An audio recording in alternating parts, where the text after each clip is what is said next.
Ça, c'est bien de commencer par ça. C'est bien de commencer par ça, c'est original. Ça me paraît sain. Eh bien, la voie des airs, comme réussite. Sarkozy, Paris gagné, l'Élysée.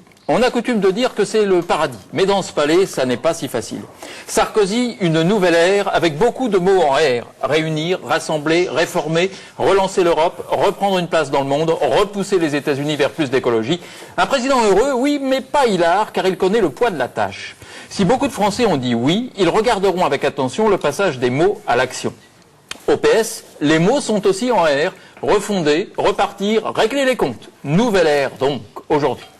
Sarkozy au sommet à la une de la Provence, c'est lui, note le Parisien. Photo du couple Sarkozy à la une.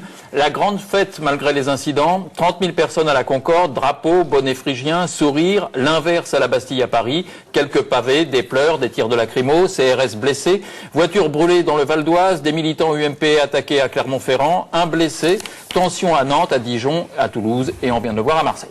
Sarkozy, le film d'une ambition, et cette photo avec cravate tricolore, c'était le 19 mai 83 à Neuilly-sur-Seine.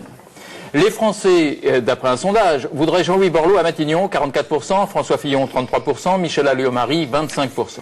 Et puis Nicolas Sarkozy voudrait se rendre rapidement à Berlin pour rencontrer Angela Merkel, ainsi qu'à Bruxelles pour faire un point rapide sur l'Europe.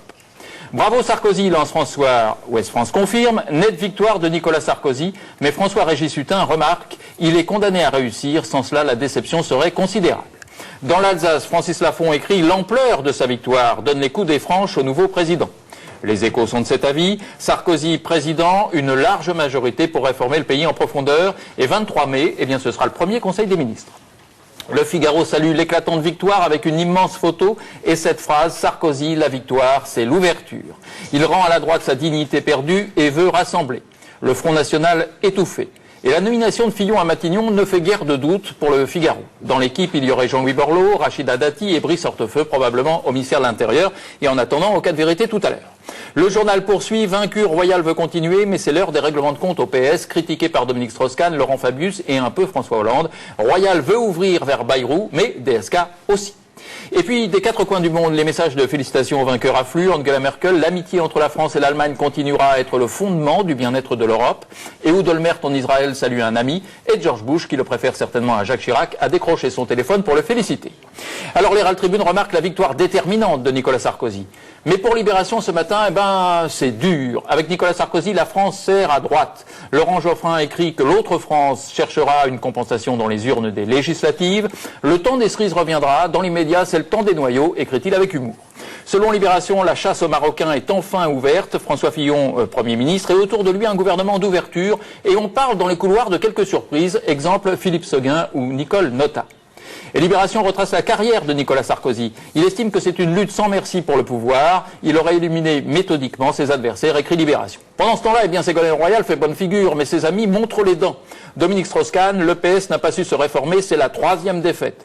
Laurent Fabius dans les starting blocks, lui aussi veut rénover le PS, et François Hollande critique certains points de la campagne. Règlement de compte attendu donc, mais il y a bien sûr la bataille des législatives à mener.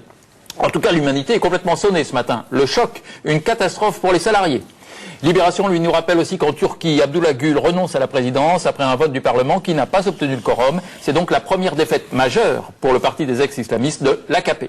Et puis Manodou, mais ferme avec l'équipe. Manodou quitte Lucca pour s'entraîner en Italie et donc se rapprocher de son fiancé. Information à vérifier, mais l'amour n'a pas de frontières. N'a pas de frontières. Par exemple. Mais il rend aussi un peu aveugle. Lucas, c'est son nom. Il rend aussi un peu aveugle parfois. Certes, c'est son nom de famille, hein, Lucas. Et son fiancé s'appelle Lucas. Lucas. Voilà. Elle passe un Lucas, hein, mais pas pareil. C'est aussi de